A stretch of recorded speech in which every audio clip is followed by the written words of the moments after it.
বন্ধুরা, আপনিও কি হাঁটু ব্যথা, কোমর ব্যথা বা যে কোনো ধরনের জয়েন্টের ব্যথার সমস্যায় ভুগছেন? তাহলে আজকে আমি আপনাদের সাথে এমন একটা টোটকা শেয়ার করব, যেটা ইউজ করলে হাঁটু ব্যথা, কোমর ব্যথা বা যে কোনো ধরনের জয়েন্টের ব্যথার ক্ষেত্রে খুব আরাম পাওয়া যায়। আর এই টোটকাটি কিভাবে তৈরি করে ইউজ করতে হবে প্রত্যেকটি জিনিস আমি এই ভিডিওতেই বলেছি ডিটেলসে। তাই ভিডিওটি পুরোটা দেখুন। তো চলুন ভিডিওটি শুরু করা যাক। তো বন্ধুরা, এই টোটকাটি তৈরি করার জন্য প্রথমেই আমাদের নিয়ে নিতে হবে আদা। আদার মধ্যে রয়েছে অ্যান্টিইনফ্লামেটরি, অ্যান্টিঅক্সিডেন্ট প্রপার্টি, যা কিনা আমাদের হাঁটুর ব্যথা বা যে কোনো ধরনের ফোলাভাব দূর করতে খুবই সাহায্যকারী। তো এখানে কি করব, নিয়ে নেব এক টুকরো আদা। আর এই আদাটিকে আমাদের খোসা সমেতই থেতো করে নিতে হবে। হ্যাঁ বন্ধুরা, আদার যে খোসা রয়েছে সেই খোসার মধ্যেও এমন অনেক প্রপার্টি রয়েছে যা কিনা আমাদের ব্যথা দূর করার ক্ষেত্রে খুবই সাহায্যকারী। তো বন্ধুরা, আপনাদের আদার পেস্ট তৈরি করার কোনো দরকার নেই, আদা থেতো করে ইউজ করলেই হবে। বন্ধুরা, এই রেমেডিটি এতটাই পাওয়ারফুল, আমি এর সাথে আরও অনেকটি জিনিস মেশাবো। যেই জিনিসগুলো মিশিয়ে আমরা যে রেমেডিটি তৈরি করব সেটা এতটাই উপকারী, যে কোনো ব্যথা বা ফোলাভাব দূর করতে খুবই সাহায্যকারী। তো এখানে আমি থেতো করা আদাটা একটা পাত্রের মধ্যে নিয়ে নিলাম। এখানে একটা ছোট্ট মতো তড়কা প্যান নিয়েছি, আপনারা চাইলে যে কোনো পাত্রের ইউজ করতে পারেন। এরপরে নিয়ে নিতে হবে আমাদের জোয়ান বা আজওয়াইন। তো বন্ধুরা, এখানে জোয়ান আমাদের হাফ চামচ পরিমাণে নিতে হবে। বন্ধুরা, জোয়ান একটা পেন কিলারের মতো কাজ করে থাকে, তাই এখানে জোয়ানের ইউজ করছি। আপনি জোয়ানের জায়গায় মেথির ইউজও করতে পারেন, মেথিও খুব ভালো কাজ দেয়। তারপরে আমাদের নিতে হবে তেল। তো এখানে সর্ষের তেল বা তিলের তেলের ইউজ করতে হবে, অন্য কোনো তেল নিলে হবে না। তো এই সর্ষের তেল যেহেতু গরম ধরনের, তাই আমাদের যে কোনো ব্যথার ক্ষেত্রে ঠান্ডা তেলের ইউজ করলে ভালো রেজাল্ট পাওয়া যায় না। তাই এখানে সর্ষের তেল বা তিলের তেলও কিন্তু গরম প্রকৃতির হয়ে থাকে, তিলের তেল বা সর্ষের তেল নিয়ে নেবেন। তো এবার দেখুন, ভালো করে আমি সবগুলো জিনিস মিশিয়ে নিয়েছি। মিশিয়ে নেওয়ার পরে এবার আমাদের লাস্টে একটা জিনিস অ্যাড করতে হবে, সেটা হচ্ছে গমের আটা। তো এখানে 1 চামচ পরিমাণের গমের আটা অ্যাড করে দিতে হবে। এবার দেখুন মিশিয়ে নেব। বন্ধুরা, গমের আটা যে কোনো ধরনের ব্যথা খুব ভালো মতো শুষে নেয়, আর যার ফলে যে কোনো ধরনের ব্যথা ফোলাভাব খুব সহজেই ঠিক হয়ে যায়। অনেকেই দেখবেন গমের আটা মেখে তার সাথে একটু হলুদ লাগিয়ে হালকা একটু সেকে যে কোনো ফোলা বা যদি অনেক সময় দেখা যায় কোনো জায়গায় আঘাত লেগেছে সেই জায়গায় লাগিয়ে দেয়, খুব ভালো কাজ দেয়। এবার কি করতে হবে, গ্যাসের ফ্লেমটাকে একদম লোতে রেখে ভালো করে এই জিনিসটিকে আমাদের কুক করে নিতে হবে, ভালো করে তৈরি করে নিতে হবে। তৈরি করতে করতে আপনারা দেখবেন এর কনসিস্টেন্সিটা পাতলা হয়ে যাবে আর খুব ঝাগ উঠবে, যেমনটি আপনারা এখানে দেখতেই পাচ্ছেন। আর এই মিশ্রণটির কালারটাও চেঞ্জ হয়ে যাবে, দেখবেন হালকা ব্রাউন হয়ে যাবে। তখন আমাদের গ্যাস অফ করে দিতে হবে।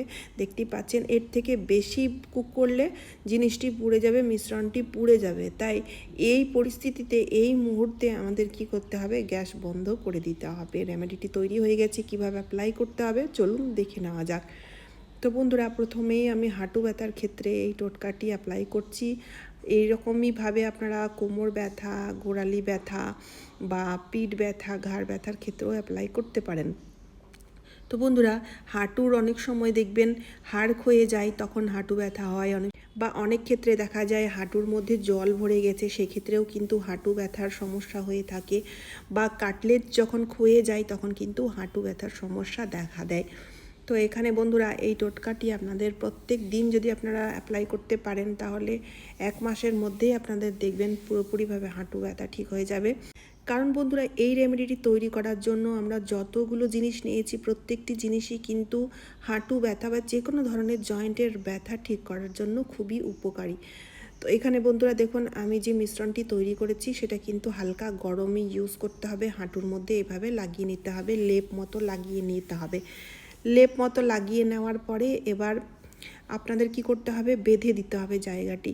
তো যাতে বাইরের ঠান্ডা হাওয়া হাড়ের ভেতর ঢুকতে না পারে, তার জন্য আমাদের যে কোনো মোটা কাপড় দিয়ে বেঁধে দিতে হবে।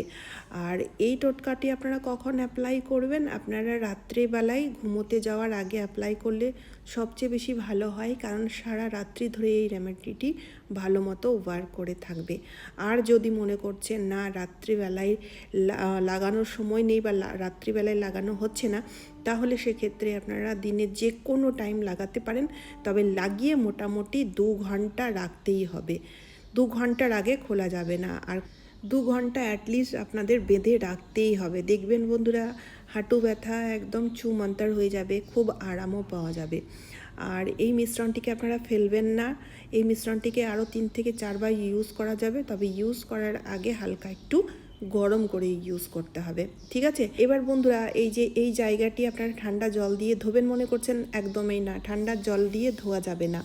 তো এবার আমাদের কি করতে হবে, তার জন্য আমি এখানে একটা পাত্রে নিয়ে নিয়েছি জল। এবার কি করব, এই জলটিকে হালকা একটু গরম করে নেব, মানে এই জলটিকে আমাদের উষ্ণ গরম করে নিতে হবে, ফোটানোর দরকার নেই। উষ্ণ গরম হয়ে গেছে, এবার এই উষ্ণ গরম জলের মধ্যে অ্যাড করে দেব ইনো।